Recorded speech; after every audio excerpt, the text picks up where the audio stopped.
Nabi jelaskan bagaimana hal-hal yang menipu. Yusaddaq fihal kadhib wa yukadzdzab fihas shadiq wa yu'tamanul kha'in wa yukhawwan fihal amin. Kata Nabi SAW, di depan Dajjal itu ada tahun-tahun penuh tipu daya. Apa? Yang benar dikata bohong, yang bohong dikata itu tahun-tahun penuh tipu daya. Yang benar dianggap bohong. Bagaimana caranya itu orang benar biar orang-orang percaya kagak percaya dia, biar orang-orang bohongin dia. Yang bohong dianggap benar, dibalik itu zaman. Ini kebohongan yang nyata, bagaimana caranya biar orang-orang percaya. Oh, di zaman Dajjal tuh penyakitnya kagak ada, bagaimana cara biar orang ini percaya, biar penyakitnya ada. Tuh zaman Dajjal tuh, padahal penyakitnya kagak ada, kita udah banyak ditipu ya. Contoh, orang dulu kan banyak yang miara ayam tuh. Orang zaman dulu pada miara ayam, tiap rumah miara ayam. Dia bikin ini tipuan.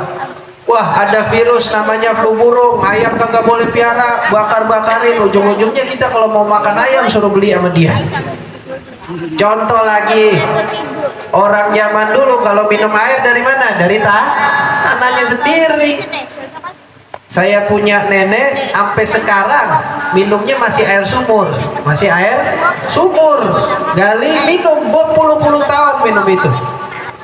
Dia bikin berita kebohongan. Wah, nih orang habis minum air sumur, sakit perut, mati, masuk rumah sakit, penyakit. Ujung-ujungnya dia jual Lah dibohongin kagak itu kita. Allah ngasih ini kita air gratis dari sumur, lah kenapa kita beli sama dia? Banyak lagi kebohongan-kebohongan yang ada, kita ditipuin di zaman.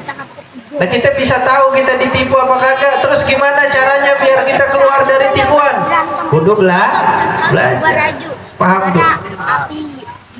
Ini kata Nabi, di depan Dajjal nih ada tahun-tahun penuh tipu daya. Yang bohong, biar gimana ini dusta, kedustaan, kebohongan, biar gimana orang percaya itu adalah kebenaran. Yang kebenaran, biar gimana orang percaya itu adalah kebohongan. Nauzubillah min. Yusaddaq fihal amin atau yukhawwan fihal amin wa yu'tamanul kha'in. Yang amanat dianggap khianat, yang khianat dikata amanat. Tuh dibalik tuh. Orang yang khianat dikata ini adalah orang yang terpercaya, ini adalah orang yang paling amanat. Orang yang amanat dijelek-jelekin, diburukin namanya, dikata ini bukan orang yang amanat, ini adalah orang yang khianat. Nauzubillah min. Wa yatakallam ruwaibidah, kata Nabi. Dan berbicara para orang ruwaibidah, kata Nabi. Berbicaralah orang-orang ruwaibidah. Apa itu ruwaibidah? Kata sahabat, ya Rasulullah, apa itu ruwaibidah? Ini sahabat aja masih nanya, ruwaibidah apa? Padahal bahasa Arab. Sahabat masih nanya sama Rasulullah, ya Rasulullah, ruwaibidah itu apa? Katanya sahabat. Maka Rasulullah jawab, ar-rajulu tafih yatakallam bi amril ammah. Ini orang yang kagak direken, orang yang gak ada urusan, orang yang bukan ahlinya, orang yang kagak ngerti urusan agama, ngomong tentang agama. Orang yang bodoh ngomong tentang urusan yang bukan kepintaran dia. Itu namanya ruwai. Yatakallamu ruwaibidu 'alal manabir. Orang-orang bodoh, orang-orang kagak ngerti agama, ceramah-ceramah di atas mimbar. Wahakala. Ya. Nah, ini udah zamannya, makanya kita perlu tuh 3 tuh perbedaan sekolah sama belajar. Yang pertama, sekolah itu kata tempat, kata benda, wadah. Belajar itu aktivitas, kita disuruh belajar.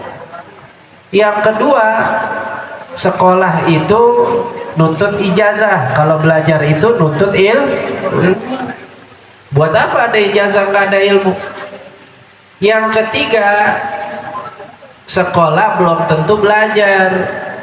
Belajar kagak mesti di sekolah, nggak mesti di sekolah. Jadi ini anak-anak kita jangan cukup belajar sampai sekolah, di sekolah doang. Sekarang ini udah macem-macem deh sekolah. Nih sistem pendidikan kita ini dibodohin.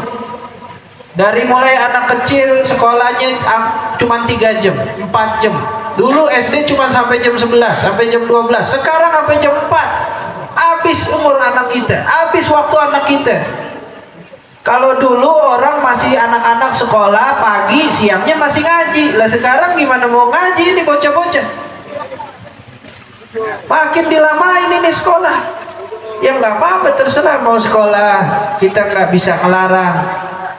Cuma maksudnya kita ngajiin ini anak, kita suruh belajar.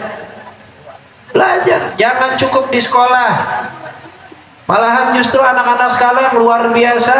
Saya lihat, ya Allah, saya dari Jonggol ke sini dulu nih kemarin nih ya, ada satu waktu saya dari Jonggol ke Jakarta, pas anak-anak lagi pada pulang sekolah, itu ibu-ibu anak-anak pulang sekolah sambil berdiri, makanan di tangan kiri, dia makan sembari berdiri, sembari jalan, makannya pakai tangan kiri.